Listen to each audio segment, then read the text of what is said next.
So, where you from anyways? El Salvador. Yeah, I know some girls from El Salvador. So they're all disco bunnies. What is Dixo bunnies? Disco bunnies. Disco bunnies. Yeah, that's it. Hey, I was just teasing you. Hey, man.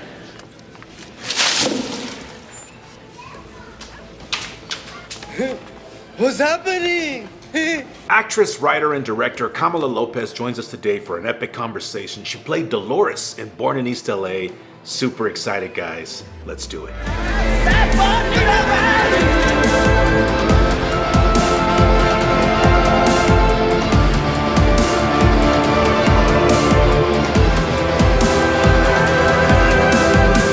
Miss Kamala, what's happening? Thank you so much for being here. I really appreciate it. Congrats on all your amazing work, talent, and success. How are you? I'm great, Chris. I'm excited to be here with you. I thank you so much for inviting me and for thinking of me for your show. You have a lot of excellent guests and you have a lot of great followers, and I'm just happy to be here. Oh, you're very welcome. Thank you so much. Again, it's an honor. Born in East LA, that was my introduction to you. But before we get into the movie, quick question. I was recently rewatching Lois and Clark. I'm a big Superman fan. And I heard this voice. You were in the pilot episode, Lois and Clark. You play the reporter. Can you tell us what was it like being on that set? You know, I remember just feeling like, wow, this is a big show. This has got a lot of money. I met the actress that was playing Lois, Terry Hatcher, later went on to be in Desperate Housewives with my friend Nicolette. It's very interesting when you show up on a set as a guest actor or a day player or a co-star, how you're treated by the cast and by the crew. It says a lot about who they are as people. You know, that's been my experience because I've been the lead and I've also been the day player. You know, I'm what they call a journeyman actor. I've been acting since I was little and I keep plugging along, and sometimes I get great parts and sometimes I get smaller parts, which can also be great. And that was a case where I had quite a small role. Very cool. So take us back to 1987, Born in East LA. Was this your first movie or how did you get involved? No, it was my second movie. My first movie was called Break of Dawn, and it was a small independent film, beautiful independent film about a Mexican radio personality that was persecuted because he was actually speaking, you know, there was a lot of bias against Mexicans. There has been sort of historically. And so they actually framed him using my character, who was at the time 16 years old, and they charged him with rape of a minor. That was a devastating blow to him. And so that was my first feature film. Wow. I'll tell you this, I'm completely sober now, but up until very recently, a major pothead. Like I have loved marijuana my whole life. Mary Jane was like my bestie. And at that point, like to get an audition with Cheech was like the top. I idolized him. I thought he was hilarious. And come to know, of course, he's not like a major pothead at all. Like he's a very serious cat. He wrote it, he directed it. But me as a 20-year-old actress, I'm like, woohoo, I want to be in a movie with Cheech. We'll be just smoking joints all day. It'll be awesome. None of that happened, of course. But it was a very difficult audition process. There were, I don't know, hundreds and hundreds of girls that wanted that were up for that part. And you know, Alma Martinez, that's the second lead female in Born in East LA. We were actually both competing for the role of Dolores. And then she ended up, and they didn't know like which way they wanted to go with the part. And luckily we both got parts. So I got to work with Alma, who's an incredible woman as well, extremely talented. And yeah, it was a great time. I got to live in Tijuana. I made so many friends in Tijuana. I don't know what it's like now, but then it was awesome. It was an awesome city. There was a lot of art. There was a lot of life. There was a lot of people have a different idea of Tijuana than what Tijuana is, you know? And so I loved it. I just had such a good time.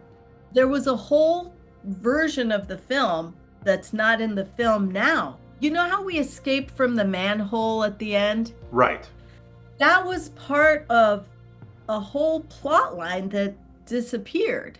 I don't know if it was because Jan Michael Vincent was such a problem.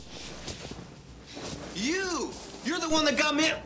I'm gonna make a citizen's arrest. I want you to arrest this guy. He's the one that got me in this whole thing in the first place. He was like really high and really drunk and really couldn't remember his lines and really was kind of like bothering me, like to the point where one time I remember we were shooting a scene, we were being held hostage in this room, and I was face down on a mattress on the floor. And this Jan Michael Vincent comes in and we're, rehearsing the scene, and he jumps on me. And I'm laying and jumps on top of me, which is not part of the scene, believe me. He's supposed to be a police officer. And kind of like,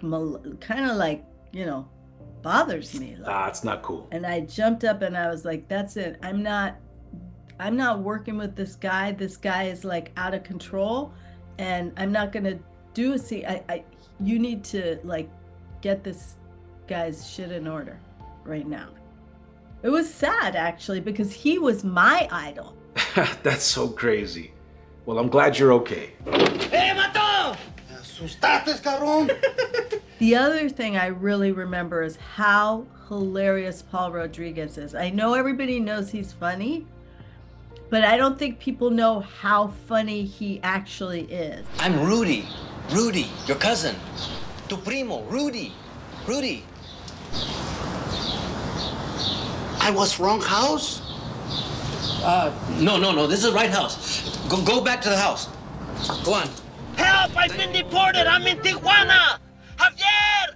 Can you hear me? Estoy en Tijuana! Javier! Jesús está en Tijuana. Madre Santa. He is so sharp and so clever and so on it. I didn't have scenes with him because his character was in the house. On set and stuff, I literally couldn't stop laughing. Like I would be laughing till I was crying. He's so funny. Aquí tiene un tall boy. I love Paul. He's so hilarious. And the fact that he was by himself most of the time, I just thought it made it even funnier. I mean, of course, I love him in this movie, but my favorite Paul performance was in Bloodwork with Clint Eastwood. It's a serious movie, but I thought he just added that right amount of comedy and made it fun. And so, I would love this. I thought he played a good cop. Here we go again with the same old shit. All right, I'll give you 5 minutes, cinco. And that's it before I toss your ass right out of here. Born in East LA was my introduction to all of you, really. I mean, to Cheech, to you, to Paul, to Daniel. What was it like working with Daniel? He was great. I actually was more friendly with his brother. His brother was, I think he was like a PA or something on the show. He was hilarious. Ended up working for The Simpsons for many years. But Dan was great. He didn't want to hang out with me too much. And I think some men, like, even though I'm not like that, but I think some men, when they go on location and they're married and stuff, they try to he didn't want any problems. Not like I was going to chase him or something. But anyway, that was the vibe. Eat this! God damn it! God damn it! Son of a bitch! I hate this fucking place! He was so awesome. I really felt that this was Daniel unleashed, compared to say like Home Alone. He rocked it out. It was amazing. When you look back, Kamala, I mean, what's your favorite scene? I loved shooting the scene in Rosarito where he comes late and I'm cooking, and then I come out. I love that because his character is so vulnerable, and my character gets to be vulnerable. Cheech is a very emotionally complicated person, and sometimes because he is so funny and because his humor is so broad, you don't always see the heart. And I loved that. I loved that scene. Yes, that's actually my favorite scene as well for a couple of reasons. One, I had a similar situation in real life. Chaos throughout the day. I finally get to where I want to be, and the same thing. I fell asleep. It was so embarrassing. But character-wise, I really had so much respect for Dolores in that moment, because by this time, we already know that she has multiple jobs. And when we finally get to see where she lives, very cool setup. It's clear that Dolores wants, something bigger and better for herself. And regardless of her situation, she's making the best of everything. And to put you and Cheech together in that moment, I thought it was just, it was beautiful. There was so much heart. Of course, he falls asleep. You put the blanket over him. And even in, I felt like I could relate to Cheech as well. just in real life, because, he's acting, he's directing. And I'm sure, he kind of felt that, on a daily basis. So I really felt that Cheech, put a lot of himself in this movie. And he did, he put his heart and soul into that movie, and he directed that movie, which later, as I've become a director myself, I've made 12 short films, I've directed 2 feature films. The idea of starring in a film that you've written, that you're directing, it's so difficult because it literally is 2 completely different sides of your brain that are at work. He really brought all of us in to the experience that he was having. And I don't know, I am very impressed with him being able to do that. I don't know if I could switch that quickly back and forth. The two of you were great together. And then at the end, when you have your little emotional moment, it's very beautiful. You totally rocked that out. And then, of course, when Cheech is trying to help the lady with the coyote, I love that little moment for Cheech, because there's no dialogue. It's just him.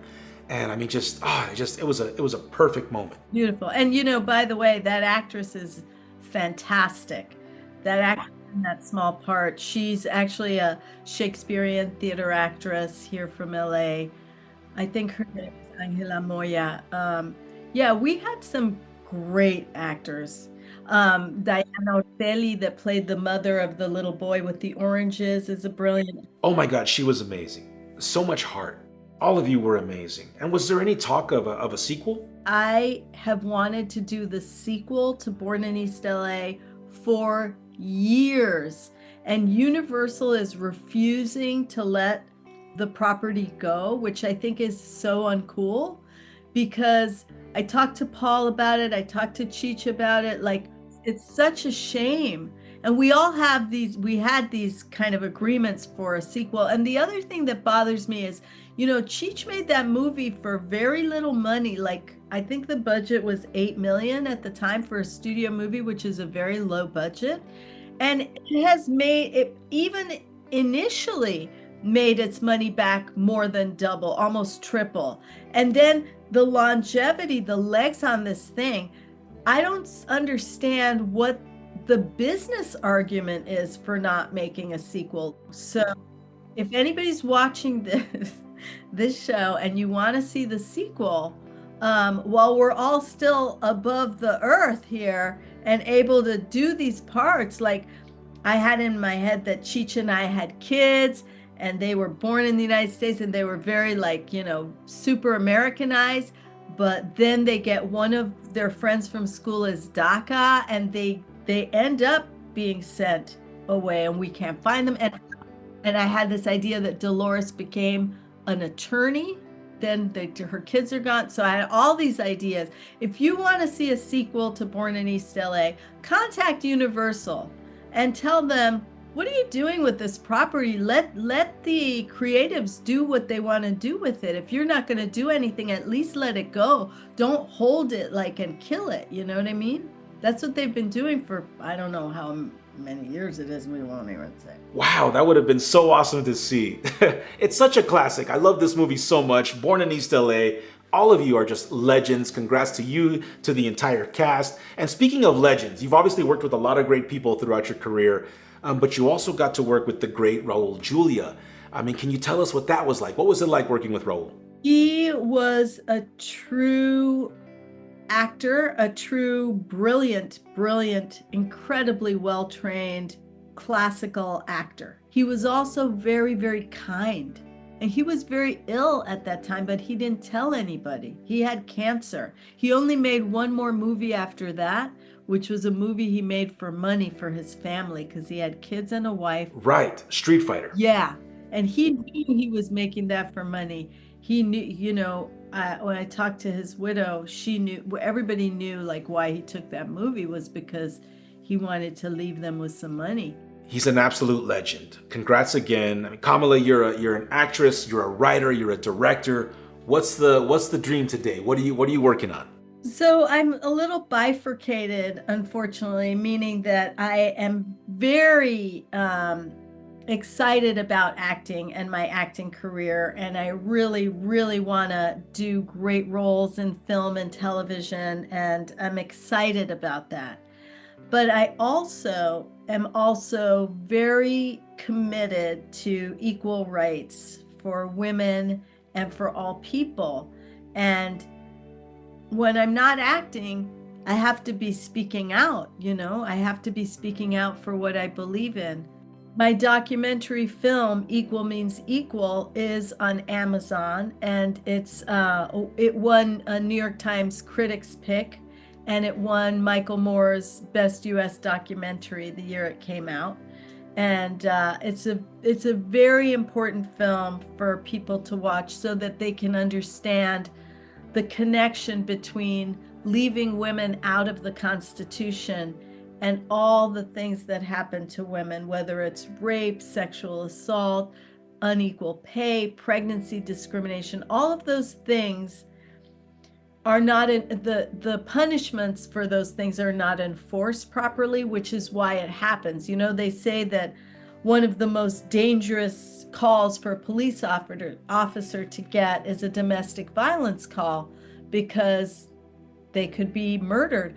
But why is there so much domestic violence? Because it's not handled properly. People don't really know this stuff, and it's so important that they do. So I encourage people to watch the film Equal Means Equal and write to me and tell me what you thought about it. You can write to me at info@equalmeansequal.org.